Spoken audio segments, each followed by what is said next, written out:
On a rainy street in Los Angeles, an ordinary man saved a strange girl's life.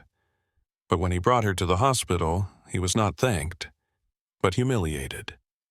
Suspected and kicked out. No one knew. He was the president of the corporation behind the hospital. A story of kindness, misunderstood, and a valuable lesson for those who look down on others just because of their appearance. Radio episode The President in the White T-Shirt, airing tonight. That morning, the sky was as gray as the mood of those who had just gone through a long night of tossing and turning.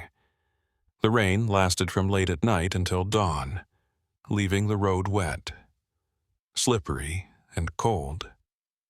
James Miller, in a simple white T-shirt and an old gray windbreaker, was slowly walking along the central street.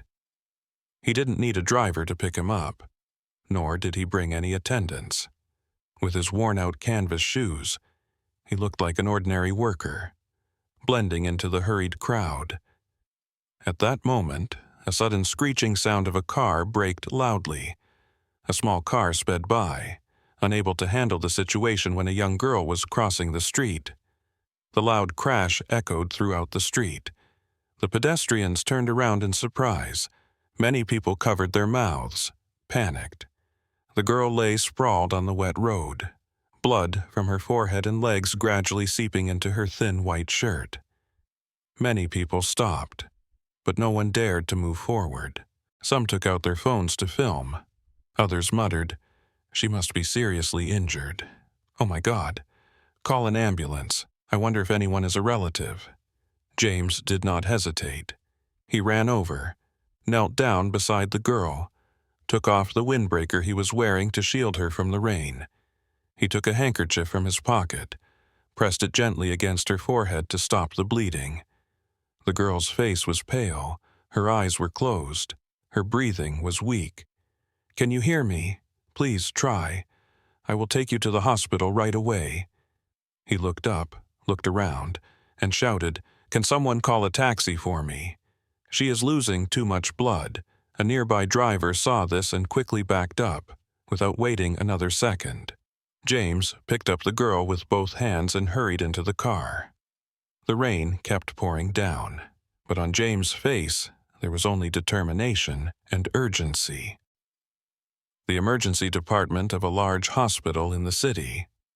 The taxi had just stopped when James opened the car door and carried the girl inside. The nurse on duty saw the seriousness of the situation and immediately called the doctor on duty. While waiting for treatment, a nurse asked James, "Are you a relative of the patient?" James shook his head. "No.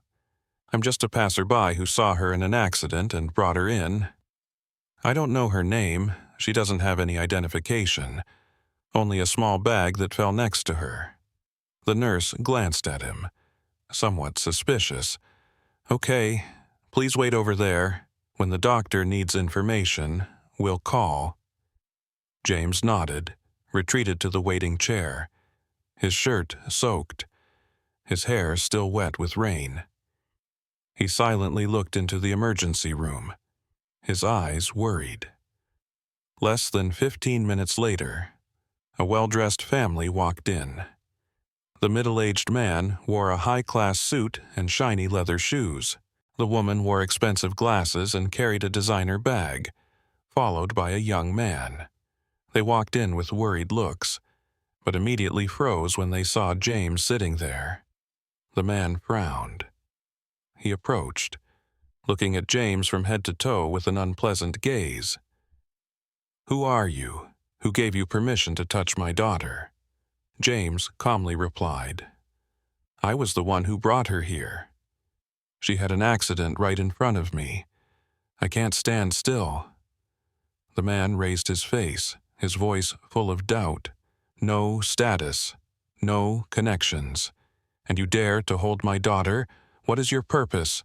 Want to make a scene or record a clip and demand money?" The woman also spoke up, her voice bitter. "We are a prestigious family. My daughter is the young lady of the Wintex Group. No one allows you to act like a hero like that." James looked at them, his eyes still calm, but clearly a little sad. He spoke slowly. "I don't need to be thanked. I just did what needed to be done." The man smiled faintly, turned to the receptionist. "What are you still standing there for? Call security to chase this person out of the emergency area. I don't want strangers to approach my daughter." The entire emergency area seemed to fall silent for a moment. James just bowed his head slightly. He didn't react, didn't speak loudly. He turned away, quietly sat back in the waiting chair, his hand clutching the bloody handkerchief. The atmosphere in the emergency room became tense. A few patients waiting to be examined also began to whisper. Some glanced at James with pity. Some shook their heads as if they had just witnessed an injustice but did not have the courage to speak up. James still sat there, wet, quiet, silent. His eyes did not leave the emergency room door that was lit up. He did not care about contempt or misunderstanding. He only cared about the condition of the girl, whose name he did not even know. However, the girl's family's ingratitude did not stop there.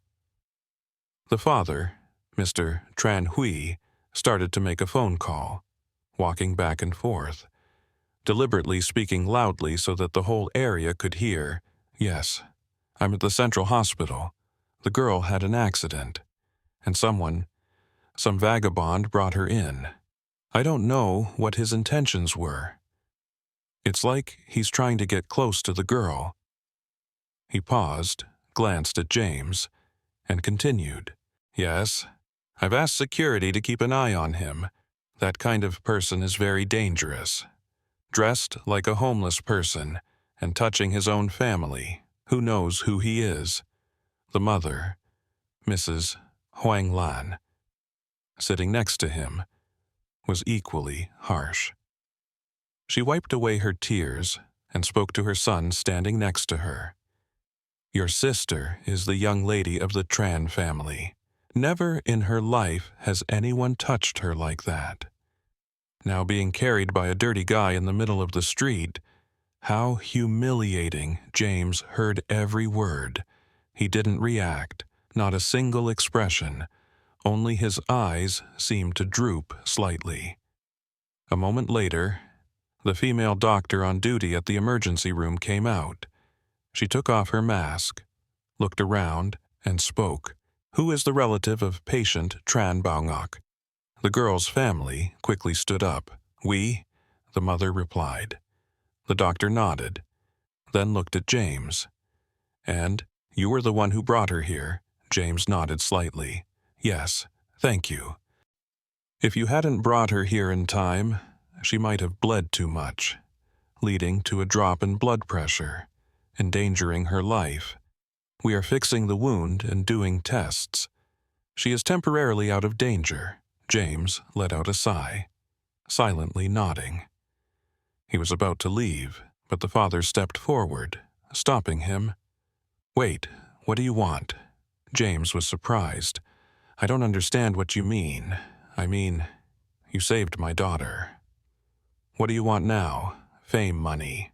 Or do you want an article about the unknown hero? If so, say it directly. I don't like the emotional acting and then demanding." James pursed his lips slightly. He looked straight at Mr. Tran Hui, his voice lowered.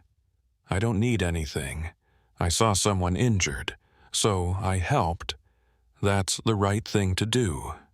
No one should do that without a reason," the father said loudly, "unless you're a saint, and I don't believe there's such a thing in this world." Dr. Lucy, the young girl who had been silent until now, suddenly stepped forward. She interrupted the conversation with a serious voice. "Sorry, but I was there from the beginning. I'm the doctor who directly treated patient Tran Baongok. I confirm if he hadn't been brought in on time, this case could have taken a turn for the worse. No one here has the right to insult him like that. The whole area fell silent. The Tran family was stunned for a few seconds. No one thought a doctor would dare to stand up for an unknown man like that. Mr. Tran frowned. "Who are you to say that? I am the main sponsor of this hospital. Do you know that Lucy did not back down?" "Yes, I know. But I also know that this hospital is run by another corporation, and they do not set any conditions to distinguish between high and low in emergency care for patients."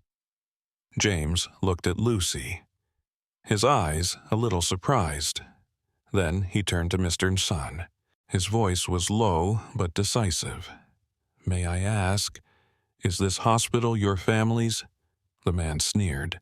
"Our Wintex Corporation sponsors hundreds of billions for this hospital. Do you think you have the right to stand here?" James nodded. He said nothing more. He turned around and walked slowly towards the door. Before leaving, he glanced at Lucy. "Thank you. I'll be back. Just to confirm a few things." And then James walked away, down the cold hospital corridor. His figure gradually disappeared in the dim light. No one knew. His return would change everything. After James left the emergency area, the atmosphere was still tense. The Tran family continued to wait in silence, but their suspicious eyes were still directed towards the door, as if they were afraid that James would come back and ask for something. The young female doctor, Lucy, walked out of the emergency room, took off her mask, and walked towards them. She stopped, looking at each person seriously. "I want to make one thing clear.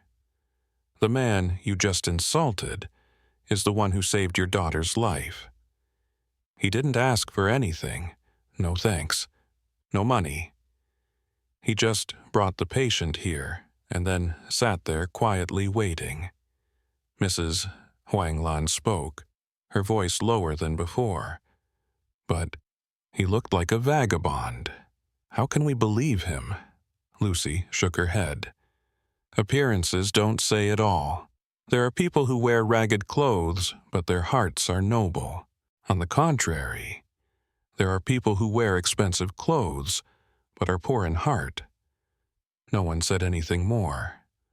Only a heavy silence filled the waiting area. Lucy turned away, but before leaving, she added a short sentence. "That person is not the ordinary person you think." Then she walked straight into the inner hallway. The emergency room door closed. What remained behind were suspicious eyes and a vague uneasiness in Mr. Huntranhui's heart. It was still raining lightly outside the emergency room of St. and Vincent Medical Center. James walked slowly down the hallway, his shirt still wet, his hair still dripping with water. But there was no anger on his face. Just silence and deep, disappointed eyes. He stopped at the reception desk, placing back the blood-soaked handkerchief he had used to stop the bleeding on the girl.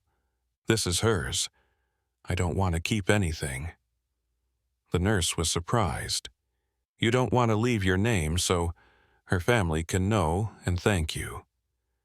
James chuckled. "They don't need to know who I am, and I don't need their thanks." He turned and walked toward the main door of the hospital.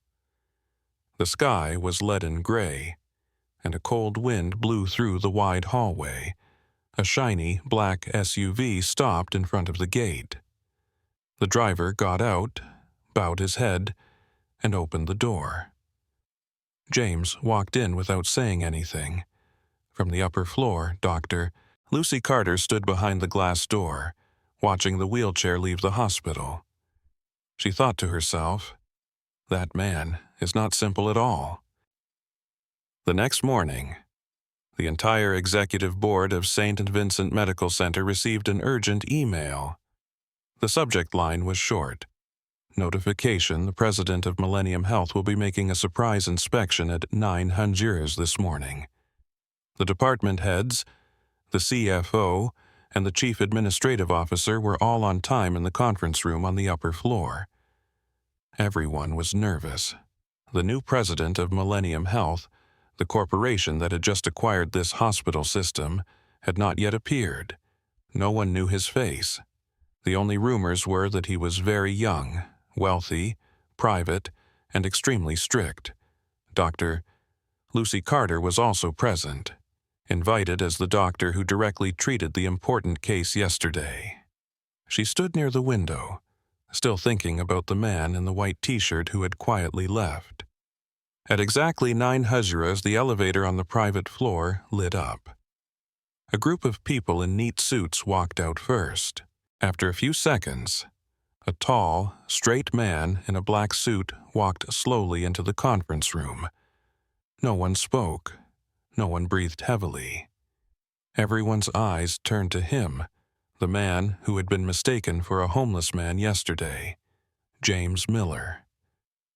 He stopped in front of the chairman's desk, looking around the room with a calm gaze, not saying a word, but his aura made the whole room silent.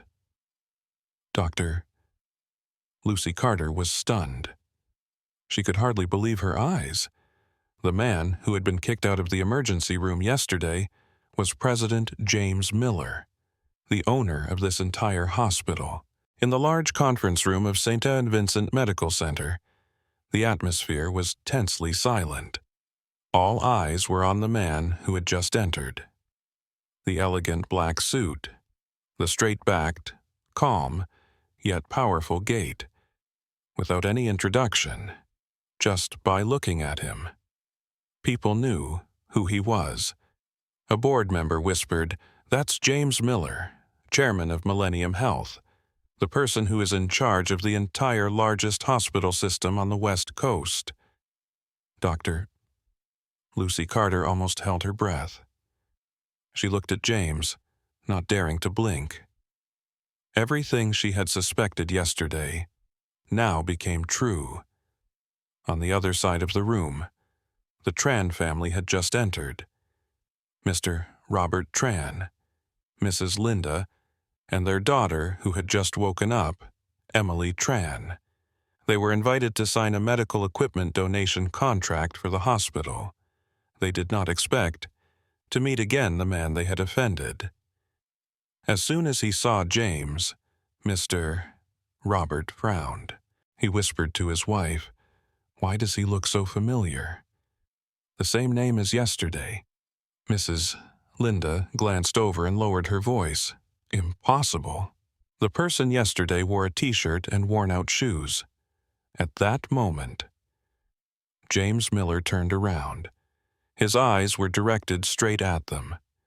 No anger, no resentment, just a deep silence, like a mirror reflecting the heart. James stepped up to the podium. His voice was deep, clear, and decisive. "Am James Miller, president of Millennium Health, and the legal owner of St. Vincent Medical Center since March of this year." The room was silent. Not a sound. No one dared to move. He continued, "Yesterday, I did not come here as president. I'm just a passerby who saw a girl in an accident and decided to help." James glanced slightly at Mr. Robert and Mrs. Linda. His voice was not high, but it resonated like a knock on his conscience. "And yesterday, I was humiliated, accused, kicked out of the hospital for wearing a t-shirt and old shoes." Everyone bowed their heads. The Tran family was stunned. James lowered his voice. "Today, I didn't come to blame. I just want to remind you that sometimes kindness doesn't need a vest. And the value of a person isn't in the brand name on the handbag they're holding." The conference room remained silent. No one dared to say anything after James's short speech. The air seemed to freeze. Only the soft hum of the air conditioner remained, and eyes began to look at each other in confusion. Mr. Robert Tran stood up first. He bowed slightly, then slowly walked towards James. His face showed obvious shame. "Chairman Miller, I didn't know it was you yesterday. I sincerely apologize for my wife and I's rash and thoughtless behavior." James remained still, not reacting. His eyes were calm, but could not hide his coldness. Mrs. Linda Tran also stood up. Her voice trailed off. "We thought you were an untrustworthy person because of your appearance, because of the circumstances, but now we understand we were wrong." James looked at both of them. He asked briefly if I was really poor yesterday. Then your daughter's life wasn't worth me saving. The couple was speechless. They couldn't answer. Emily Tran, the girl who had just woken up from the emergency room, walked slowly. She was still weak, but her eyes lit up when she looked at James. "You saved me, right?" James nodded. "I only did what I should. You don't need to be grateful." Emily choked. "But I am grateful. I remember when I was in the most pain. You carried me and ran in the rain. No one else did that." She turned to her parents. "Mom and Dad were wrong. The person who saved me wasn't money or status, but a good heart."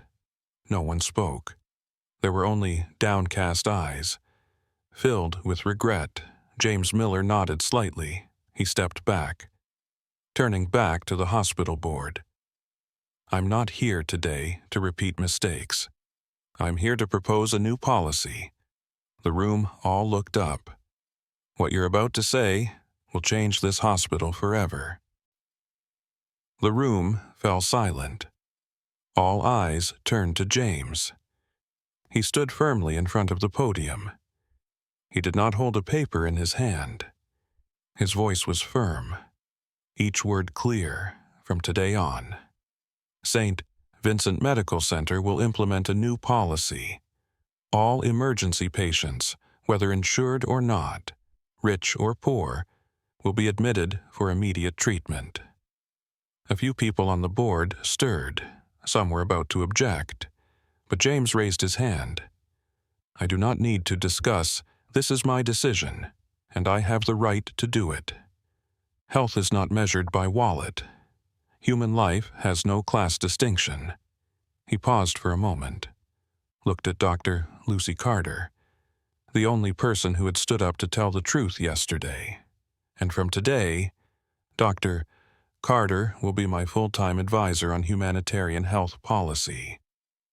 We need more people who dare to speak up at the right time than those who stay silent for fear of offending." Lucy could not hide her emotion. She nodded slightly, her eyes sparkling, not just because of the invitation, but because she knew this is the beginning of a real change.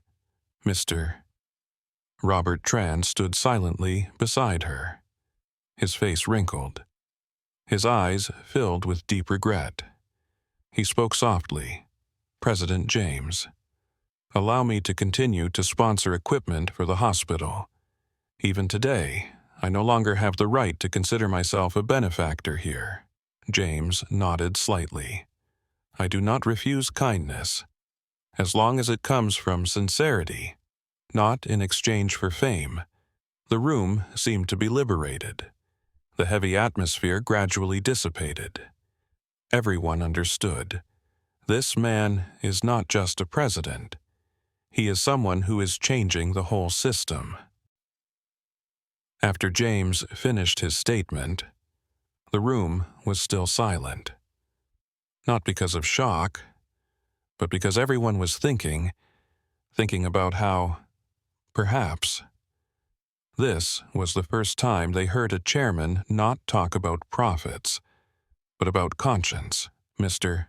Robert Tran stepped forward. His eyes were no longer as arrogant as yesterday. His face was filled with remorse. "James, no. Chairman Miller, I am truly sorry.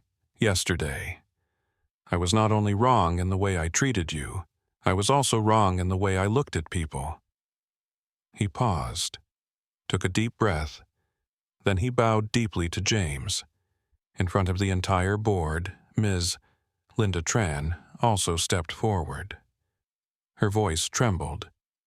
We were truly deceived by appearances. Please forgive our shallowness. James stood still. He didn't seem arrogant, nor did he seem proud.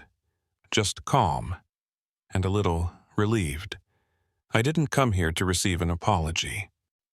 I came here to remind everyone that, what if I really was homeless yesterday? Would that girl's life be worth cherishing? The whole hall was silent. Emily Tran stepped forward, standing next to her parents.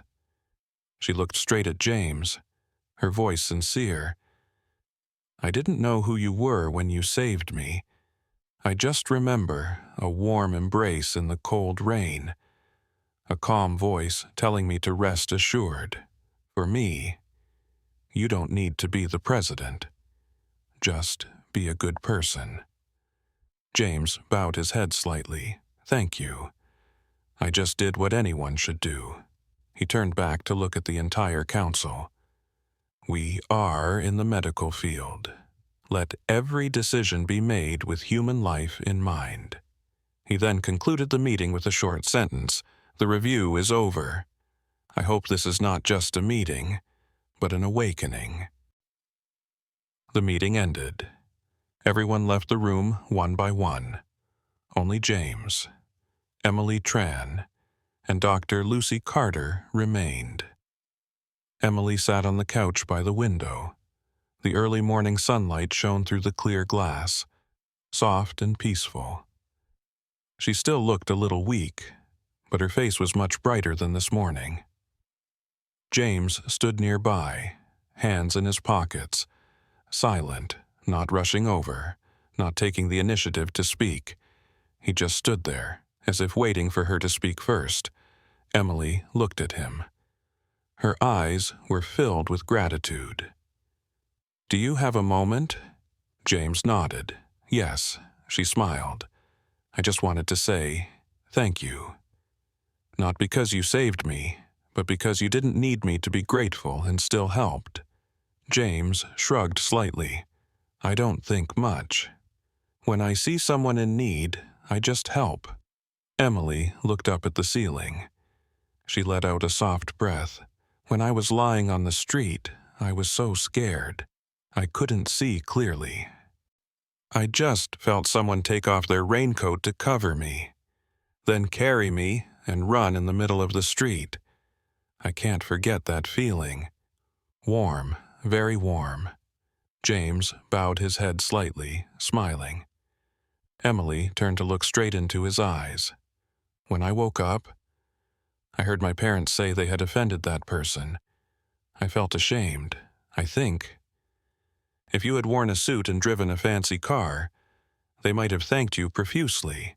But just because you were simple, they were suspicious and looked down on you. James didn't argue. He just said softly, "It's okay. The important thing is that you woke up. What other people think. I don't care too much." Emily was silent. After a moment, she said, as if confessing, "I wish there were more people like you out there. Don't need to stand out. Just be kind." James looked out the window. His voice was low and distant. Kindness doesn't need to be recognized, just not extinguished. That afternoon, James left the hospital. No escort cars, no cameras, no press. Just a man in a white shirt. His sleeves rolled up, quietly walked out of St. Vincent Medical Center. In his hand was a document, not a contract, but a plan to expand the free clinic for the homeless and working poor in Los Angeles. In the corner of the document was a black-inked signature James Miller, president of Millennium Health. In front of the hospital gate, Dr. Lucy Carter was waiting.